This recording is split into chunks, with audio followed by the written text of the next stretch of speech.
Hi, myself Dr. Anju Shukla. I'm a life coach, I'm a behavioral analyst, I'm a NLP coach and a practitioner. So till now we have been talking about relationship.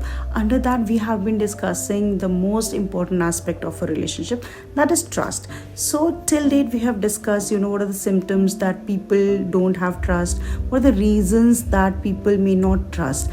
And today we are going to discuss the most important aspect of this issue, as in how can we start trusting, or what can we do so that our partner starts trusting us. So we need to make our decisions very carefully. In fact, a lot of times it happens that we have made a commitment and we are not able to fulfill it. So my advice will always be that don't make a commitment, because if you commit something, you should complete it, or you should not commit. In fact, it's better to say no rather than going back on your words, because if you tend to commit something, complete it, otherwise say no. In fact, the person will know that you are not interested in this commitment, so there's a clarity, there is no misconception, and probably the trust will remain intact and not be broken in the long run. Also value the relationship you have. In fact, I've seen a lot of times that you may tend to enter in a relationship. Initially the things are really very good, but after few days it just happens that you tend to take your relationship or person for granted. This is something which needs to be avoided, because initially your action spoke something else, but later on it is speaking something else. So it becomes very difficult for the person to trust you, right? Whether the person literally meant something in your life, or probably the person doesn't mean anything. So don't take your relationship for granted, for sure. In fact, whenever you're communicating to your partner in a relationship, always there has to be a two-way communication. I've seen many a time that only one person is talking a lot and the other person is listening.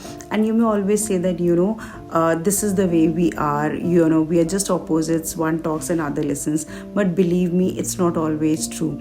Everybody wants to be heard, everybody wants to say something. So just ensure that the communication is two-way. It's not that you are talking only about yourself or about your feelings or whatever you did during the day. You also hear to the person in front of you. So communication has to be both ways. In fact, we are going to discuss about communication in detail in our next videos, but as of now, you need to take care that the communication has to be both ways.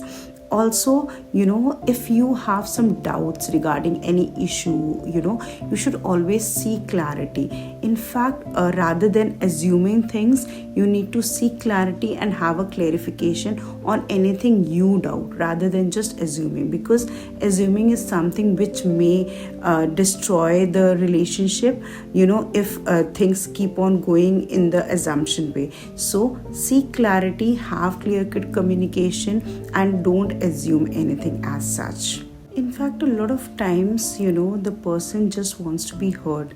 So you should also try not to judge the person always, right? You should try and give a listening ear to that person. So don't be in a very judging mood all the time. So also, it may happen that you should address issues, very clearly. In fact, it is said that denial is a drug. So if you get into the mode of denying things around you, you may get addicted to it, and that is something which is not healthy for a relationship. Also that you must be willing to forgive. Everybody makes mistakes, you also make mistakes, your partner may be making mistakes. So you need to have that heart to forgive, right? Because if you keep on clinging to small things or small mistakes, you will never be able to move forward and progress in your relationship. So have that heart of forgiveness, right? And try to build a relationship in a positive direction. In fact, I've seen that in relationships, we tend to forget to be grateful, or thankful. I believe that, small little gestures of being thankful or appreciating your partner also helps in building relationships. So these things, you may say that we have been together since so long, what's the need of it? But believe me, it's required.